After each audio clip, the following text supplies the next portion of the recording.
It was a random Thursday night. I was in my home office, finishing some last-minute work, when my phone buzzed. FaceTime. From her.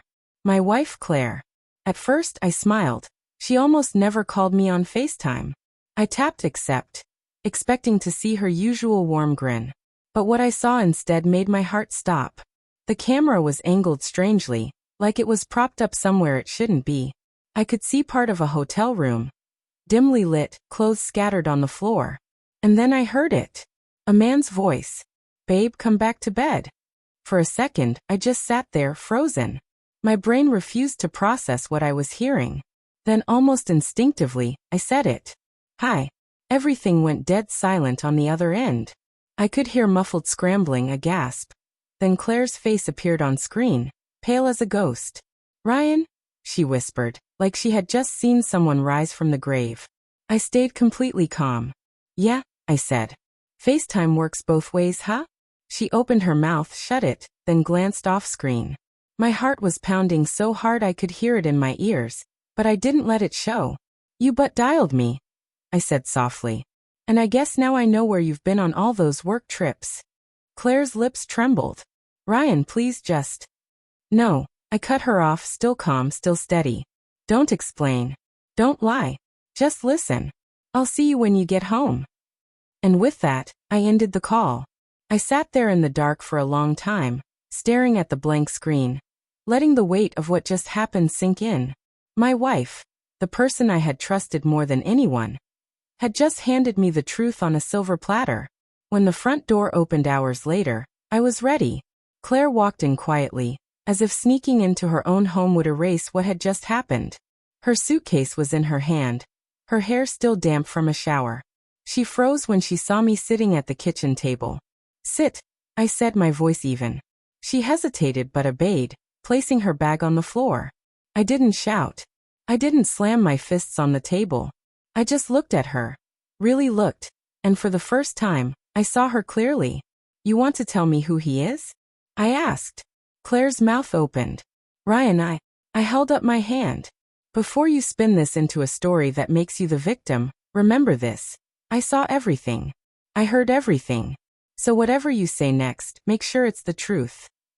She went pale. "His name is Daniel," she whispered finally. "It started a few months ago. I didn't mean for it to happen." I let out a humorless laugh. "You never mean for it to happen, until it does. Until you start lying about late nights and fake work trips." Tears welled up in her eyes, but I didn't flinch. "You know what the worst part is?" I said. "It's not the cheating. It's that you were willing to let me go on thinking we were okay.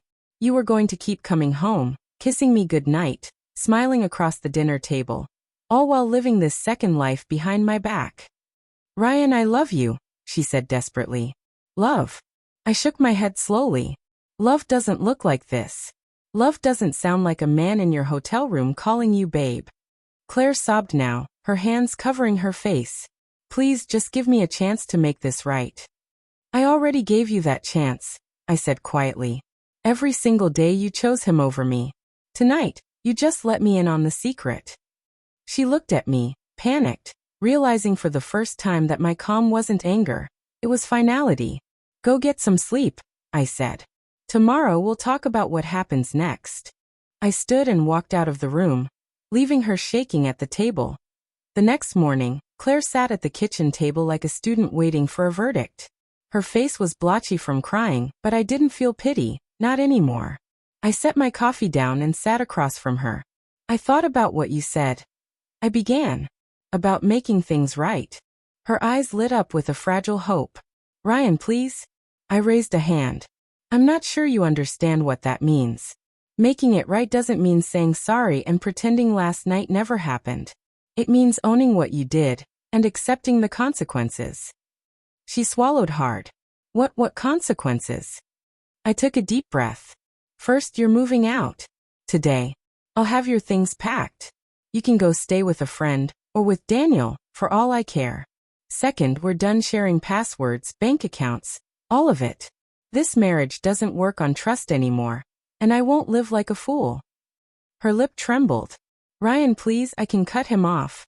You should have thought about that before you called him babe." while your phone dialed me. She flinched at the words. I stayed calm, sipping my coffee. You can go to therapy, I added.